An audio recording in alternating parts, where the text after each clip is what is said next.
بادشاہ ہونے کے ناطے خداوند جب اس شہر میں داخل ہوتا ہے تو آپ اس کی حلیمی کی ایک یہاں پر جھلک دیکھ سکتے ہیں کہ کہنے کو وہ بادشاہوں کا بادشاہ اور خداوندوں کا خداوند ہے، اور زمینی بادشاہ اپنے لیے کیسی کیسی سواریاں جو ہے وہ چوز کرتے ہیں اور اس پر بیٹھتے ہیں اور اپنی جو سلطنت کے عروج کو دنیا پر ظاہر کرتے ہیں، لیکن یہاں پر ہم یسوع مسیح کی حلیمی پر غور کرتے ہیں کہ اتنا بڑا زمین اور آسمان کا خالق اور مالک اور بادشاہوں کا بادشاہ ایک گدھی کے بچے پر سوار ہونے کے لیے تیار ہے، اور اس نے کہا کہ جاؤ اور جا کر میرے لیے گدھی کا بچہ لاؤ۔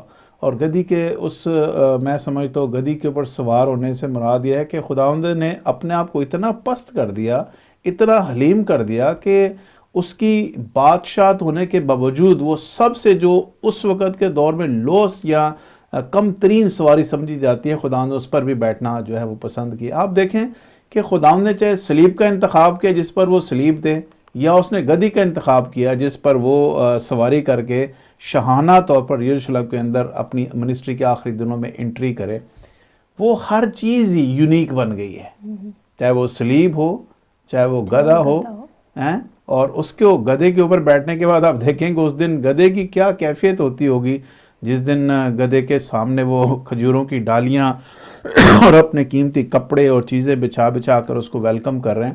دراصل ویلکم جو اپنے اندر پراؤڈ فیل کر رہا ہوگا، وہ تو اس وقت گدھا بھی پراؤڈ فیل کر رہا ہوگا کہ میری آج اتنی عزت ہو رہی ہے، اتنا مجھے ریگارڈ دے رہے ہیں، لیکن اس کے اوپر جو سب سے خوبصورت چیز یہ ہے کہ جو اس کے اوپر خداوند بیٹھا ہے سب اس کی وجہ سے ہو رہا ہے۔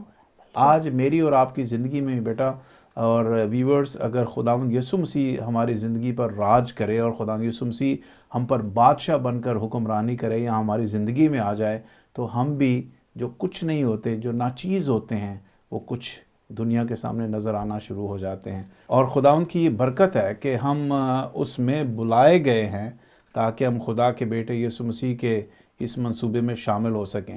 کھجوروں کا اتوار ایکچولی یسوع مسیح کی منسٹری کا یہ آخری ہفتہ ہے جس میں خداوند اپنے سارے کام کو کمپلیٹ کرنے کے ساتھ ساتھ اپنی انٹری کے وسیلہ سے ان پر ان باتوں کو ظاہر بھی کرا ہوا I am the I am، ٹھیک ہے۔ اور یسوع مسیح کے اس شاہانہ آمد کے اوپر متی کی انجیل اگر آپ نکالیں، اس کا باب نمبر 21 اور آیت نمبر 10 اور 11 پڑھیں ذرا، وہاں پہ کیا لکھا ہوا ہے؟ اور جب وہ یروشلم میں داخل ہوا تو سارے شہر میں ہلچل پڑ گئی اور لوگ کہنے لگے یہ کون ہے؟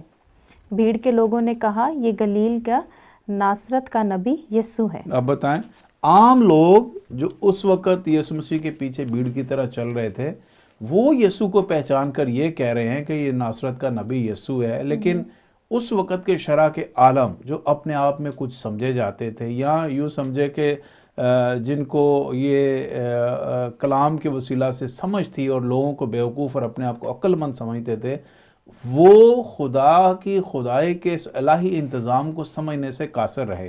اسی لیے میں پیچھے لوکا میں پڑھ کے آیا ہوں، وہاں پہ لکھا ہوا تھا کہ ان کی نظروں سے یہ سچائی چھپ گئی اور انہوں نے اپنے وقت کو نہ پہچانا، اور اسی لیے کلام میں لکھا یسوع ان پر رویا کہ تم نے اس اپنے اچھے وقت پر اپنی پہچان نہیں کی ہے، اور خدا کے اس الہی انتظام کو جو خدا نے میرے اور آپ کے لیے رکھا اس کو نہیں سمجھ پائے ہیں۔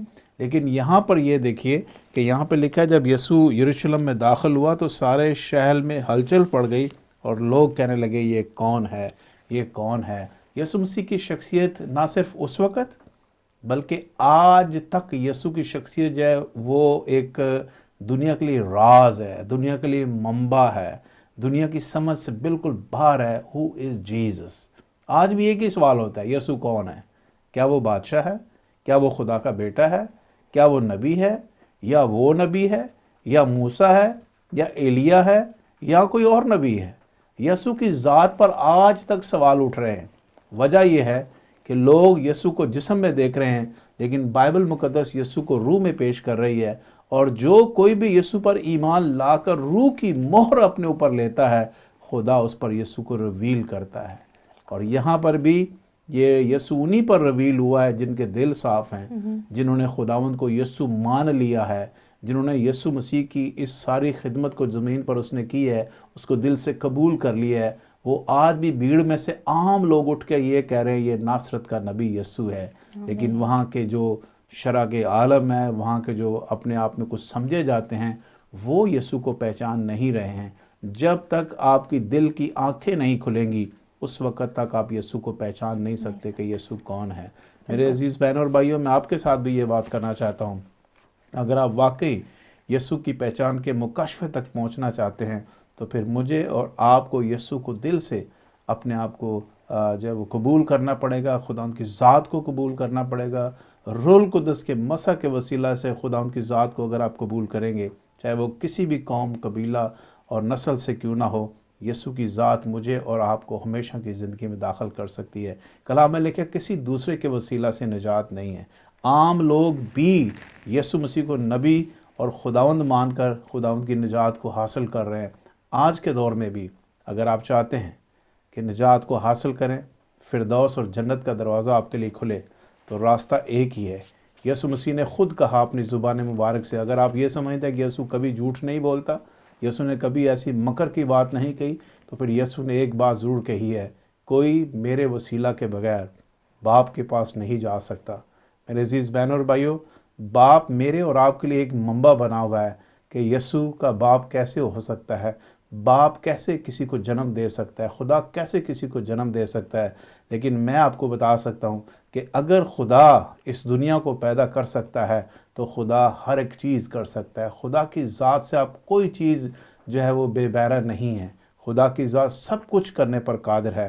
میں ایمان رکھتا ہوں خدا باپ، خدا بیٹے، خدا روح القدس کی اس وحدانیت میں دنیا کو بچانے کے لیے اپنے آپ کو ڈیوائیڈ بھی کر سکتا ہے اور اپنے آپ کو ایک بھی کر سکتا ہے۔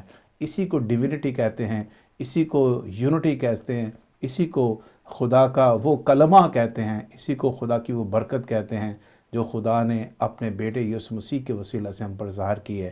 اسی لیے ہم خدا باپ، خدا بیٹے اور خدا روح القدس کی اس وحدانیت کو آج کے اس پام سنڈے کے اوپر قبول کرتے ہوئے اس بات کا اقرار کرتے ہیں کہ خداوند تیرے بیٹے یسوع کے وسیلہ ہی تو نے نجات کا انتظام کیا ہے۔ اور اس آخری سنڈے میں جب یسوع مسیح کی شاہانہ آمد ہے یروشلم کے اندر، اور خداوند اپنے سارے کام کو کمپلیٹ کرنے کے لیے اسرائیل قوم کے اندر شاہانہ بادشاہ کی صورت میں انٹری دیتے ہیں تاکہ وہ اپنے بادشاہ کو پہچان سکیں، لیکن وہ آج تک اپنی آنکھیں بند کر کے بیٹھے ہیں، اپنے بادشاہ کو پہچان نہیں سکے ہیں۔ میرے عزیز بہن اور بھائیوں، کیا آپ میں سے یا مجھ میں سے کوئی ایک ایسا شخص، کوئی اگر ابھی تک بادشاہ کو نہیں پہچانا، تو آج آپ کو پہچاننے کی ضرورت ہے۔ اس پام سنڈے کے اوپر یسوع ہی بادشاہوں کا بادشاہ اور خداوندوں کا خداوند ہے۔ وہی دلوں کے بھید جاننے والا ہے، وہی الفا اور اومیگا ہے، وہی زندگیوں کو ریسٹور کرنے والا اور انہیں برکت دینے والا ہے۔ ہمیشہ کی زندگی اس میں ہے کہ خدا کے بیٹے یسوع کو جانیں۔ خداوند آپ سب کو آج کے کلام کا وسیلہ بڑی برکت بخشے، آمین۔ تھینک یو پاسٹر جی، آپ نے بہت ہی اچھا اور خوبصورت کلام سنایا کھجوروں کے اتوار پہ، اور میں امید کرتی ہوں کہ ہمارے ویورز کو یہ کلام بہت پسند آیا ہوگا اور اس کے وسیلہ سے آپ نے بہت برکت پائی ہوگی۔ آپ کو ایک بات بتاتی چلوں، روزوں کے دنوں میں ہم اپنا پروگرام یسوع سنگ سویرا سنڈے کے دن ٹیلی کاسٹ نہیں کر رہے تھے، لیکن یہ اسپیشل پروگرام ہم نے آپ لوگ کے لیے ارینج کیا ہے، اور یہ ہم نے پام سنڈے کا اس پہ میسج دیا ہے۔ آپ سب اس کو سنیے اور اس سے برکت پائیں۔ Thank you so much, God bless you all.